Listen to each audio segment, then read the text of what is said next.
ሰዎች አሁንም ወደ ሲኒማ ቤቶች የመሄድ ፍላጎት አላቸው? ይህ ጥያቄ ሊዮናርዶ ዲካፕሪዮን እያሳሰበው ያለ ጉዳይ ነው። የታይታኒክ ፊልም ኮከብ ተዋናይ ከዘ ታይምስ ጋር ባደረገው ቃለ ምልልስ የፊልም ኢንዱስትሪው በፍጥነት እየተለወጠ መሆኑን ገልጿል። አክሎም የዘመናዊው የስትሪሚንግ ፍላጎት በሲኒማ የመመልከት ልምድ ላይ ያሳደረውን ተጽዕኖም ገልጿል። ትልቅ ሽግግር ላይ ነን ያለ ነው። በመጀመሪያ የዘጋቢ ፊልሞች ወይም ዶክመንተሪ ከሲኒማ ቤቶችም ጠፉ። አሁን ደግሞ ድራማዎች ለተወሰነ ጊዜ ብቻ ታይተው ይጠፋሉ። ሰዎችም በስትሪሚንግ ለማየት መጠበቅን ይመርጣሉ ሲል ዲካፕሪዮም ተናግሯል።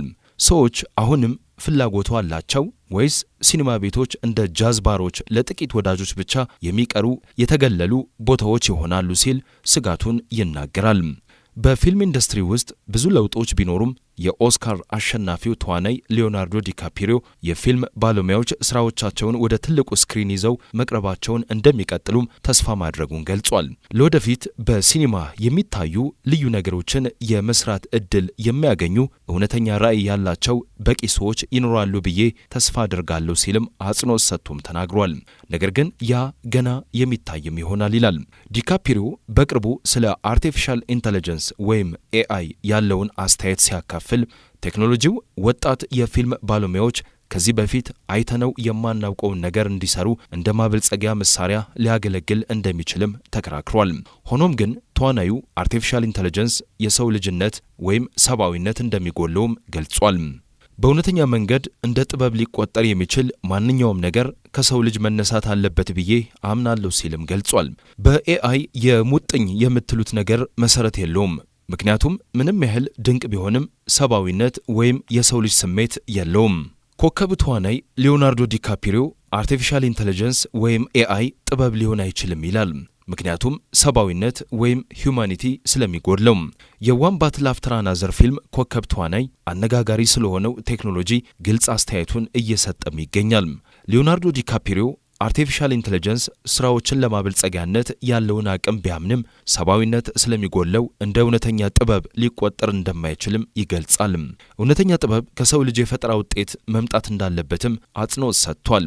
ይህ አቋም በሆሊውድ ውስጥ በኤአይ ላይ ካለው ሰፊ ተቃውሞ ጋር የሚስማማ ሲሆን በተለይም በኤአይ በተሰራች ተዋናይት ላይ ከተነሳው ተቃውሞና የፊልም አዘጋጁ ጊሌርሞ ዴል ቶሮ ቴክኖሎጂውን በይፋ ውድቅ ከማድረጉ ጋር ተመሳሳይ ነው።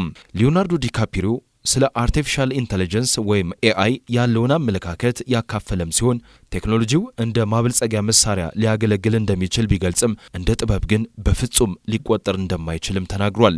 የኦስካር አሸናፊው ተዋናይ ሊዮናርዶ ዲካፕሪዮ በቅርቡ የዓመቱ ምርጥ አዝናኝ ወይም ኢንተርቴይነር ኦፍ ደ ይር ተብሎ በሰየመው የታይም መጽሔት ጋር ባደረገው ቆይታ አነጋጋሪ ስለሆነው ቴክኖሎጂ ሐሳቡን ሰጥቷል።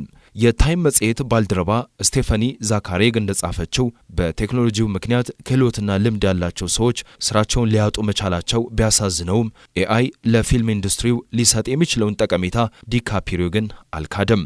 ኤአይ አንድ ወጣት የፊልም ባለሙያ ከዚህ ቀደም አይተነው የማናውቀውን ነገር እንዲሰራ እንደ ማበልጸጊያ መሳሪያ ሊያገለግለውም ወይም ሊጠቅመውም ይችላልም ብሏል። ሆኖም የዋን ባትል አፍተር አናዘር ፊልም ኮከብ ተዋናይ አክሎም ቴክኖሎጂው ሰብአዊነት ወይም የሰው ልጅ ስሜት ስለሚጎለው እንደ ጥበብ እንደማያየውም ገልጿል። ዲካፕሪዮ ሲቀጥልም በእውነተኛ መንገድ እንደ ጥበብ ሊታሰብ የሚችል ማንኛውም ነገር ከሰው ልጅ መመንጨት ያለበት ይመስለኛል። የኤአይ ስጋት በሆሊውድ ፊልም ኢንዱስትሪ ላይ ጥላውን ማሳረፉን በቀጠለበት በዚህ ወቅት በርካታ የፈጠራ ባለሙያዎች ቴክኖሎጂውን እየተቹም ይገኛሉ። በዚህ ዓመት መጀመሪያ ላይ ሳግ አፍትራ የተሰኘው የተዋናዮች ማህበር በርካታ ተዋናዮች አዲስ የተከፈተ የኤአይ ተሰጥኦ ስቱዲዮ ቲሊ ኖርውድ ለተባለች በኮምፒውተር ለተሰራች ተዋናይት ወኪል ለመሆን ማቀዱን የሚገልጸውን ዜናም ኮንነዋል። በቅርቡ ደግሞ የኦስካር አሸናፊው የፊልም አዘጋጅ ጊሌርሞ ዴል ቶሮ በጎታም አዋርድስ መድረክ ላይ ኦስካር አይዛክና ጃኮብ ኢሎርዲ የሚተውኑበት ፍራንክስታይን የተሰኘው ፊልሙ በሰዎች ለሰዎች የተሰራ መሆኑን ካወጀ በኋላ ኤአይ ይውደም ወይም ፋክ ኤአይ የሚል ጠንካራ መልእክት በማስተላለፍ ከመድረኩም ወርዷል።